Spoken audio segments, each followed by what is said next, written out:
My brother Luke was never the type to roll over for anyone. Independent and stubborn to the core, he believed in standing his ground, especially when it came to protecting what was his. So when he finally saved enough to buy his dream home, a cozy, well-kept property on the outskirts of a pristine suburban neighborhood, he thought he was securing not just a place to live but a peaceful life. What he didn't anticipate was the nightmare that would come in the form of the Homeowners Association and their power-hungry president, Karen. From the moment Luke moved in, Karen seemed to have it out for him. She was the sort of woman who thrived on control and conformity. Under her iron-fisted leadership, the HOA had transformed from a simple community group into a governing body obsessed with micromanaging every aspect of the neighborhood's appearance. Karen made sure nothing happened without her approval, and anyone who crossed her faced swift consequences. At first, Luke brushed off her aggressive behavior. He wasn't interested in HOA politics, and as far as he was concerned, his property was his to manage. Since he never signed any HOA agreements when purchasing his home, he figured he was exempt from their rules. This, of course, didn't sit well with Karen. She viewed anyone outside her jurisdiction as a threat to her authority, and Luke's refusal to comply with even the smallest regulations became her personal vendetta. The harassment started small. He would receive anonymous letters slipped under his door complaining about his truck being unsightly, or his grass being an eighth of an inch too long. Although the letters were unsigned, it was clear who was behind them. When Luke ignored these minor grievances, the complaints escalated. Karen began sending formal notices threatening fines for supposed violations that didn't even apply to non-members. Luke, ever the fighter, pushed back. He mailed Karen a certified letter outlining the legal fact that he had never agreed to be part of the HOA and, therefore, they had no authority over his property. But instead of backing off, Karen took it as a challenge.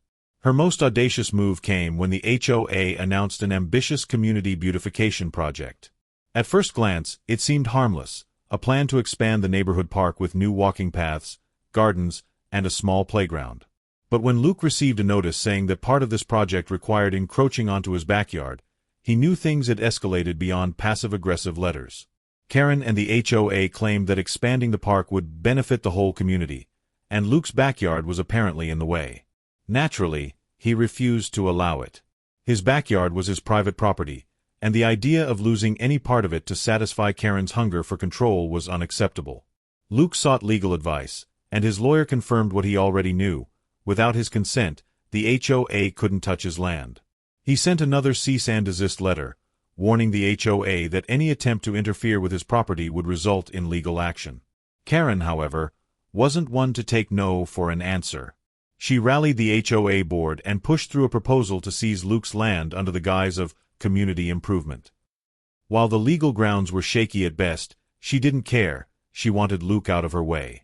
The situation reached a boiling point when Luke returned from a week-long business trip to find his entire house, the home he had poured his savings into, gone. In its place was a partially completed construction site with banners celebrating the future community garden and park. Everything he owned had been destroyed. There was no notice, no warning.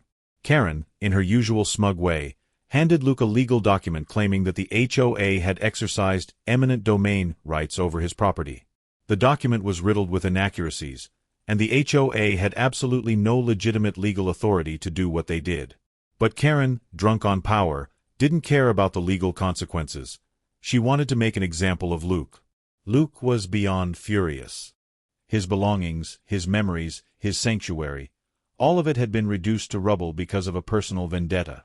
But as much as Karen thought she had won, Luke wasn't the type to fold under pressure. If anything, she had made a critical mistake. Instead of scaring him off, she had ignited a fire in him. As he stood in front of the wreckage of his home, Luke made a vow. He wasn't just going to get even. He was going to ruin Karen and dismantle the oppressive power she had built over the neighborhood. What Karen failed to realize was that Luke was patient, resourceful, and relentless when wronged. She might have bulldozed his home, but in doing so, she had unleashed the kind of revenge she could never have anticipated. Luke was going to hit back where it hurt most, her carefully crafted image. And he was about to uncover a secret that would bring her empire crashing down. Luke's obsession with revenge pushed him to dig even deeper into Karen's life. He spent weeks tracking her every move, searching through old HOA financial records, and reaching out to past victims of her rule. The stories he heard painted a picture of a woman who had built her empire on deceit, manipulation, and intimidation. But Luke knew there had to be something bigger, something that would completely destroy Karen's reputation. As Luke followed the digital breadcrumbs, he uncovered an entire secret life Karen had been hiding. Not only was she running an OnlyFans account, but she had multiple aliases spread across various platforms. Her content, far from being a small side project, had gained massive traction, and she was making tens of thousands of dollars per month from it. The deeper he dug, the more hypocrisy he uncovered. Karen, the woman who prided herself on moral superiority, had been harshly enforcing HOA rules that demanded decency and proper community standards, while secretly profiting from an online presence that contradicted everything she preached. The irony wasn't lost on Luke. He realized that if the conservative, rule-abiding homeowners she controlled ever found out about her activities, her reign would collapse overnight. Luke spent nights meticulously piecing together evidence. He found chatroom logs where Karen bragged about her HOA control while simultaneously advertising her OnlyFans. He found payments from community members who had unknowingly been funding her business. He even stumbled upon a trail of financial statements showing that Karen had been redirecting HOA funds into offshore accounts, shielding her side business from scrutiny. Some of these transactions were cleverly disguised as neighborhood improvement funds, but a closer look at the financial records showed that these so-called improvements never materialized. The money had simply disappeared. His investigation led him to several ex-HOA board members who had mysteriously resigned or been ousted over the years. When he contacted them, he discovered a pattern. Each one had objected to Karen's management style and her shady financial practices. They had been silenced through harassment, anonymous threats, or by being slapped with fabricated HOA fines until they were forced to move out. Luke now had a growing list of people who had suffered under Karen's reign, and they were willing to speak out. Determined to gather undeniable proof, Luke reached out to forensic accountants, whistleblowers, and even former subscribers of Karen's content. The deeper he dug, the clearer it became. Karen had built her empire on deception and corruption. He also uncovered HOA reports filled with fabricated expenses, and dozens of HOA members had been unfairly fined while Karen used the funds to line her own pockets. Some homeowners had been forced to pay thousands of dollars in arbitrary penalties, all while Karen lived lavishly off both their money and her online endeavors. Luke realized that simply exposing her OnlyFans wouldn't be enough. He needed to dismantle her entire operation, including her financial fraud, her abuse of power, and her history of intimidating others into submission. So, he devised a plan that would hit her from every angle at once. He prepared an airtight dossier, including damning screenshots, witness statements, and bank records that painted a grim picture of Karen's fraudulent activities. As the next big HOA meeting approached, he could hardly contain his excitement. Karen had ruled with an iron fist for years, but her time was up. The meeting would be attended by dozens of homeowners, many of whom had been affected by her abusive policies. Luke made sure that several local reporters and community watchdogs would also be present, ensuring that once the truth was revealed, it would spread far beyond their neighborhood. When the meeting finally arrived, Luke sat near the front, waiting patiently as Karen basked in the admiration of her loyal followers. She had no idea that within moments, her world was about to collapse.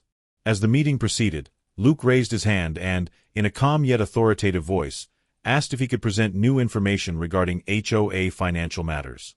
Karen, as expected, smirked and granted him the floor, assuming he was about to present a minor complaint she could easily dismiss. Instead, Luke stood up, holding a thick folder labeled Karen's Karma. He turned to the room and began methodically exposing her corruption, starting with her financial misdeeds. He displayed copies of HOA funds that had been funneled into personal accounts, missing money that had never been accounted for, and payments disguised as home improvement projects that had never been completed. Murmurs spread through the room as homeowners flipped through the evidence Luke handed out, realizing that they had been financially exploited for years. Then, he dropped the final bombshell. He pulled up screenshots of Karen's OnlyFans profile, displaying them on a projector for everyone to see. The reaction was immediate. Gasps, shock, and outrage filled the room as homeowners saw the woman who had preached morality and strict rules leading a double life. Several elderly homeowners looked horrified, while others muttered in disbelief. Some of Karen's closest allies stood frozen, their loyalty shattered by the undeniable proof before them. Karen's face turned pale as she scrambled to control the situation.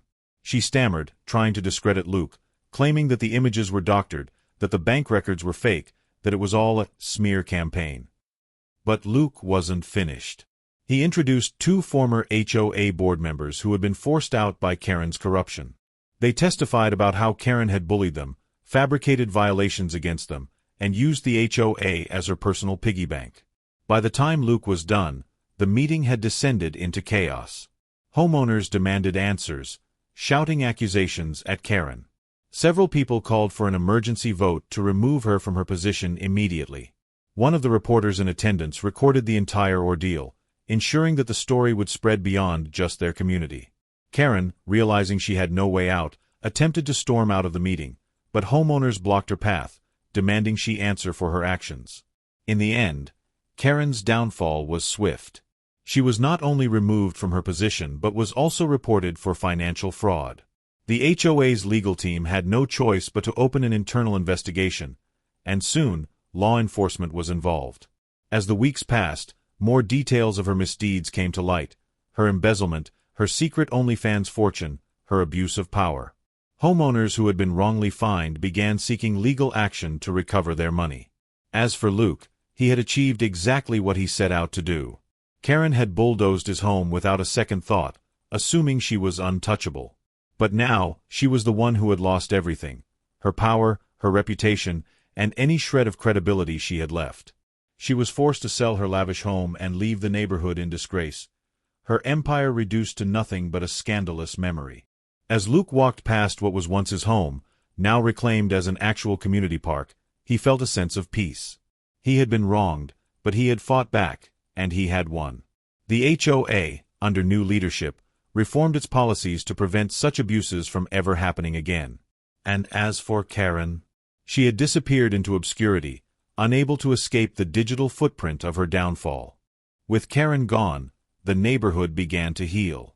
The HOA, now under new leadership, started revising its policies to ensure transparency and prevent another tyrant from rising to power. Many of the unjust fines imposed by Karen were refunded, and the board worked to restore faith in the community. Luke, however, had a more personal journey ahead of him. Homeless and emotionally drained, he had to figure out his next move. Despite the satisfaction of seeing justice served, he still had no place to live. Neighbors who had once feared Karen now rallied around Luke, offering him a temporary place to stay while he sorted things out. Donations began pouring in from people who had seen his story in the news, with some community members even starting a fundraiser to help him rebuild. As he watched the ruins of his old home transform into a park for the neighborhood, Luke realized that his fight had led to something greater. He had not only taken down a corrupt leader but had also brought people together. His story became an inspiration for others to stand up against injustice.